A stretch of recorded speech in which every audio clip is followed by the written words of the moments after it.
17 साल का रोहन और उसके दोस्त एक वीरान रेलवे ट्रैक के पास मस्ती कर रहे थे। वे सब मिलकर एक चैलेंज कर रहे थे, मध्य रात्रि सेल्फी चुनौती। कहा जाता था कि जो भी रात के 12 बजे उस पुराने रेलवे ट्रैक पर सेल्फी लेगा, उसे एक अजीब परछाई अपने साथ दिखेगी। उसने अपना फोन निकाला और रेलवे ट्रैक के बीच में खड़ा होकर एक सेल्फी क्लिक की।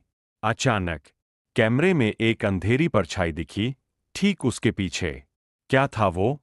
रोहन के दोस्त घबरा गए। रोहन ने स्क्रीन चेक की, लेकिन उसमें सिर्फ अंधेरा दिख रहा था।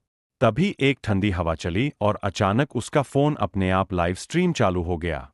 स्क्रीन पर सिर्फ एक ही चीज थी, रोहन का चेहरा।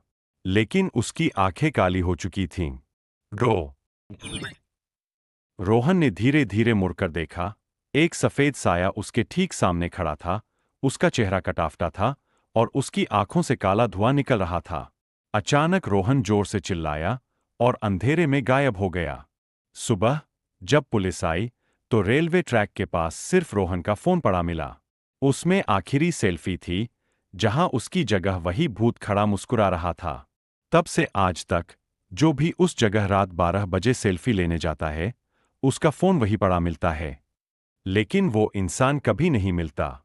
29 फरवरी 2024 रात 12:30 बजे न्यूज रिपोर्टर अरुण वर्मा। शहर के पुराने रेलवे ट्रैक पर फिर से एक रहस्यमयी घटना घटी है। कल रात 17 साल के रोहन शर्मा का अचानक लापता हो जाना पूरे इलाके में दहशत फैला चुका है। गवाहों के मुताबिक रोहन और उसके दोस्त मिडनाइट सेल्फी चैलेंज खेल रहे थे, एक ट्रेंड जो सोशल मीडिया पर वायरल हो चुका था। कहा जाता है कि जो भी रात के 12 बजे रेलवे ट्रैक पर सेल्फी लेता है, वह रहस्यमय तरीके से गायब हो जाता है। रोहन ने जैसे ही अपने फोन का कैमरा ऑन किया, एक अजीब परछाई उसके पीछे नजर आई। दोस्तों ने डरकर उसे बुलाया, लेकिन रोहन स्क्रीन देखने में इतना खो गया कि उसने उनकी आवाज सुनी ही नहीं। तभी एक ठंडी हवा चली और रोहन अचानक अंधेरे में गायब हो गया। सुबह पुलिस को रेलवे ट्रैक के पास सिर्फ उसका फोन मिला, लेकिन जब उन्होंने फोन की गैलरी चेक की, तो आखिरी फोटो में रोहन की जगह एक अजीबोगरीब सफेद साया खड़ा था, जो कैमरे में सीधा देख रहा था।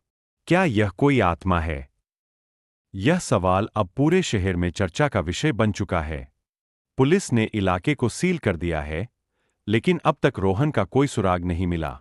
अगर ये कहानी आपको पसंद आए तो लाइक एंड सब्सक्राइब करें और कमेंट ये वाला इमोजी जरूर डालें।